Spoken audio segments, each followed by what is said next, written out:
Hello दोस्तों, स्वागत है आपके अपने YouTube channel Nagendra Kumar Indian student पर। दोस्तों, आज हम कक्षा 10वीं के सोशल साइंस यानी सामाजिक विज्ञान के विषय सूची को आ, मतलब अध्ययन करने वाले हैं। सब्जेक्ट के बारे में हमें पता होता है कि बोर्ड एग्जाम में कैसे पढ़ाई करना चाहिए, कैसे क्या करना चाहिए, लेकिन यदि हमें सिलेबस एक निर्धारित हो जाए कि हमें क्या क्या पढ़ाई करना चाहिए, उसके अनुसार अगर पढ़ाई करना पड़े तो एग्जैक्ट हो जाता है।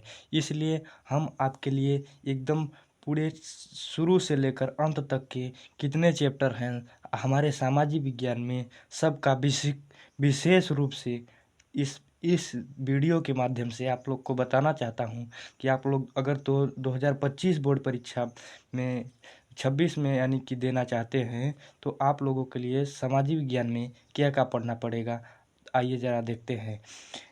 जैसे कि लिखा है कक्षा 10वीं पाठ्यक्रम 2025-26 उत्तर प्रदेश बोर्ड 2025 विषय सूची इकाई 1 में भारतीय इतिहास और समकालीन विश्व टू, मतलब कि हमारे भारत के इतिहास और समकालीन विश्व टू में इकाई 1 में पढ़ना पड़ेगा। इसमें है खंड 1 में घटनाएं एवं प्रक्रियाएं यानी कि सेक्शन 1 में इवेंट्स एंड प्रोसेस, यूरोप में राष्ट्रवाद और भारत में राष्ट्रवाद। इसके बाद इकाई 1 का ही खंड 2 है जिसमें जीविका, अर्थ और समाज, सेक्शन 2 में लिवलीहुड, इकोनॉमी एंड सोसाइटी। इसमें पढ़ना पड़ेगा हमारा चैप्टर नंबर 3 है जो कि भूमंडलीकृत विश्व का बनना, यानी भूमंडली में हमारे भूमंडल में विश्व कितने विश्व हैं पूरे देश के लिए पढ़ना पड़ेगा, पूरे देश का अध्ययन करना पड़ेगा। और यहाँ पर भूमंडलीकृत विश्व का बनना। और इसमें इसके बाद इकाई टू हमारा शुरू होता है जिसमें खंड 1 में समकालीन भारत में, 2 में भूगोल एवं संसाधन एवं विकास। पहला चैप्टर है संसाधन एवं विकास, दूसरा चैप्टर है वन एवं वन्य जीव संसाधन, तीसरा है जल संसाधन यानी जल संसाधन कैसे कैसे हुआ भारत में, पूर्व इसके पहले कैसे जल हुआ था, इसके बाद क्या कैसे करके हमारे देश में कितनी क्रांति और डेवलपमेंट के साथ आजकल विकास हुआ है जिसके माध्यम से हमें जल प्राप्त हो रहा है। और कृषि की मालूम की खेती किसानी के बारे में इसके अध्ययन करना पड़ेगा चौथे चैप्टर में। 5वें में है खनिज तथा ऊर्जा संसाधन, 6वें में है राष्ट्रीय अर्थव्यवस्था एवं जीवन रेखाएं, मतलब कि हमारे राष्ट्र में अर्थव्यवस्था है, जीवन रेखाएं और इससे संबंधित क्वेश्चन हमारे बोर्ड एग्जाम में पूछे जाएंगे। इसके बाद एक टॉपिक है मानचित्र, इसका सब चैप्टर को मिलाकर इसका पूरा मानचित्र, मतलब भारत का मैप जैसे कि होता है उस तरह हमें समझना पड़ेगा। जैसे कि ये हमारे देश का मैप हो गया, इस तरह से है, लगभग इसी तरह से हमें अध्ययन करना पड़ेगा। अब अगला हम आप लोगों के लिए लेके आए हैं, यहाँ पर देखिए इकाई 3 शुरू होता है लोकतांत्रिक और राजनीतिक नागरिक शास्त्र। लोकतांत्रिक यानी कि हमारे देश का लोकतंत्र और राजनीतिक नागरिक शास्त्र इकाई 3 में है। सत्ता की साझेदारी, सत्ता की साझेदारी में केंद्र सरकार और राज्य सरकार द्वारा जो नियम लागू किए जाते हैं उसके बारे में पढ़ना पड़ेगा। दूसरा है संघवाद, इकाई 3 का चैप्टर नंबर 2 है संघवाद।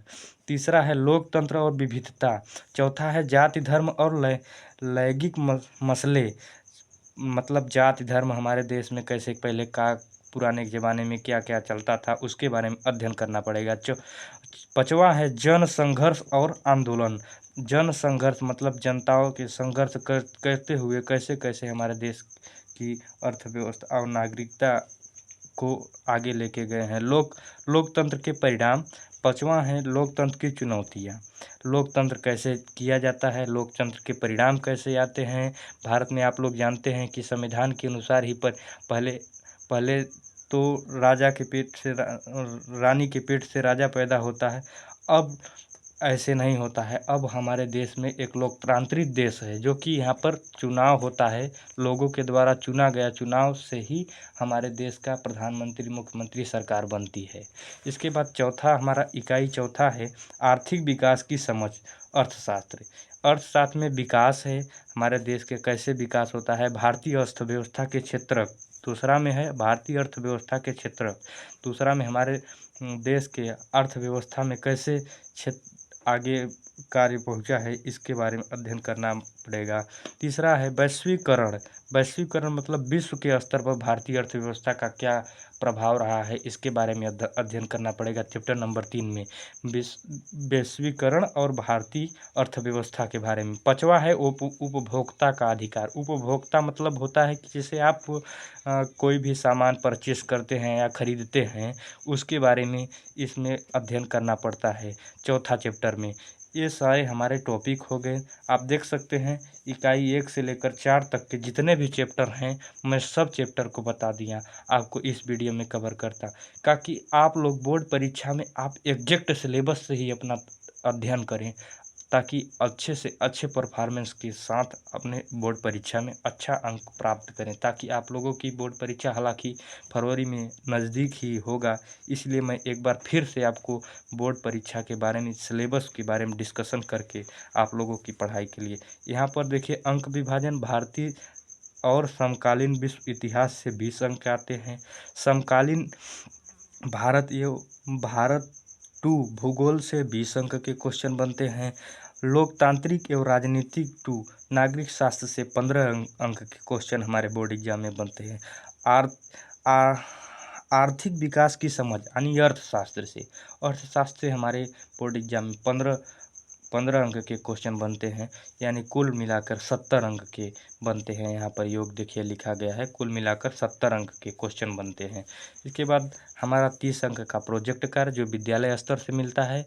इसके लिए विद्यालय से आप फाइल या कुछ भी बनवा करके वहाँ पर जो वहाँ के अध्यापक, आपके विषय टीचर जो होते हैं, उनके माध्यम से आपको 30 अंक का नंबर, यानी कुल मिलाकर 70 + 30 पूरा टोटल पेपर होता है। आपको 70 नंबर की लिखित परीक्षा होती है, जिसमें 20 नंबर का OMR शीट से पेपर होता है। इसलिए आपको अपनी परीक्षा को आगे सफल बनाने के लिए आपके लिए एक बार फिर से आपको सिलेबस बता दिया।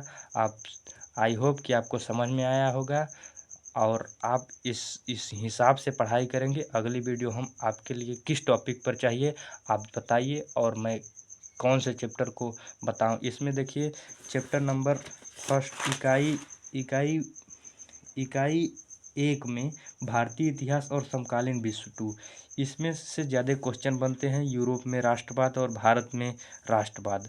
और जीविका अर्थ समाज, इसमें भी क्वेश्चन बनते हैं। भूमंडलीकृत विश्व बनना, ये जो हो गया, इसमें से भी बनते हैं। इसलिए मैं अब सारे टॉपिक एक बाय एक करके 1 शॉट वीडियो लेकर आऊँगा। आप लोग तब तक के लिए इस चैनल को subscribe and like share comment जरूर करें। जो भी डाउट होगा आप पूछिएगा कमेंट बॉक्स में। थैंक यू, तब तक के लिए धन्यवाद। मिलते हैं अगली वीडियो में। जय हिंद।